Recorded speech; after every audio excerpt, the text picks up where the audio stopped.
ভারত না কোন জায়গার মধ্যে এক মহিলা প্রেগনেন্সি নিয়ে গেছে হসপিটালে, 22 জন ডাক্তার, ওরা কম্পিউটার লাগাইলো, এত মেশিন লাগাইলো, ভাবতেছি কি ব্যাপার, সিজার করাইলে তো এত মানুষ লাগে না, এই ভিডিওটার মধ্যে কোনো রহস্য আছে কিনা।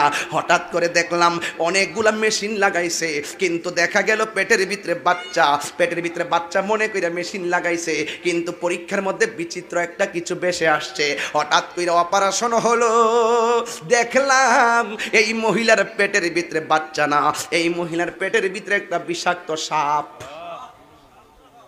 সাপ সাপ অনেকগুলা মেশিন লাগাইয়া সাপটারে খালাস করলো। কিভাবে? এইভাবে পেটের ভিতর থেকে মুখটা বাঁধে এইভাবে ধরছে, এইভাবে লম্বা করে সাপটা বাইর করছে। সাপটা বাইর করে একটা পাত্রের মধ্যে রাখছে, মুখটার মধ্যে আটকায়া রাখছে। এরপরে বাচ্চার মা অসুস্থ, এমনভাবে অসুস্থ, এমনভাবে অসুস্থ, এমনভাবে অসুস্থ, এমনভাবে অসুস্থ। নারে তাকবীর, নারে রিসালাত।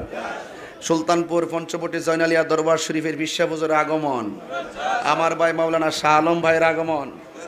নারে তাকবীর, নারে রিসালাত, নারে রিসালাত। আল্লাহ আপনি কবুল করেন, আমিন কোন। ভালো আছেন ভাই? আসেন সালাম ভাই, আসেন এদিক দিয়ে বসেন।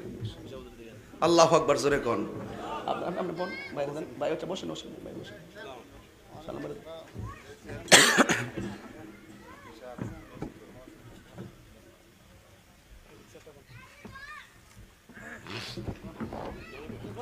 আপনার কি কষ্ট হইতেছে? বুঝতে অসুবিধা হইতেছে? পেটের ভিতরে কি পাইছে? কথা কর না কেন? বিশ্বাস না হইলে আমি আপনাকে দেখাই দেব ভিডিওটা। এবং ইংলিশে যে ট্রান্সলেট করছে শরীফ, ইংলিশে যে ট্রান্সলেট করছে, আমি একবার স্ন্যাক শব্দ উল্লেখ করিয়া একদম সাপ যে পাওয়া গেছে এইভাবে, কিন্তু সাপটারা খালাস করতে যাইয়া পেটের ভিতরে নিশ্চয়ই ওই মহিলাটার দংশন করতে পারে, হয়তো আঘাত করতে পারে। এটার একটা জ্বালা ছিল মহিলাটার পেটের ভিতরে। তখন মহিলাটার অবস্থা আশঙ্কাজনক, এমন আশঙ্কাজনক, এই মুহূর্তে ডাক্তাররা জিজ্ঞাসা করছে আপনার পেটের ভিতরে তো সন্তান না হইয়া সাপ হইছে, এখন এটার কি করতাম? মাত্র 1 সপ্তাহ আগের ঘটনা, কিন্তু আমি কি করতাম? তখন ওই মা বলতেছে আমার শরীর তো বেশি ভালো না, আমার শরীর তো বেশি ভালো না, একটা কাজ করেন, আমার এই বাচ্চাটারে, আমার এই পেটের ভিতরে যেটাই হোক হোক সে সাপ, কিন্তু তারে মারবেন না, দয়া করে তারে পানির মধ্যে বাসাইয়া দিন। আর বড় করে কোন আল্লাহু আকবার।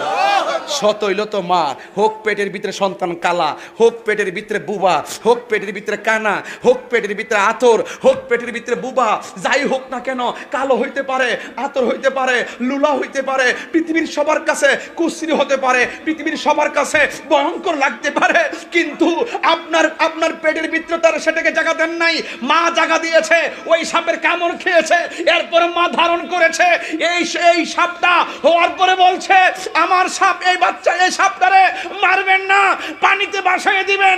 কারণ হলো সে তো মা, সাপ হোক আর কাল হোক আর বুবা হোক, তারপরে তো সে মা।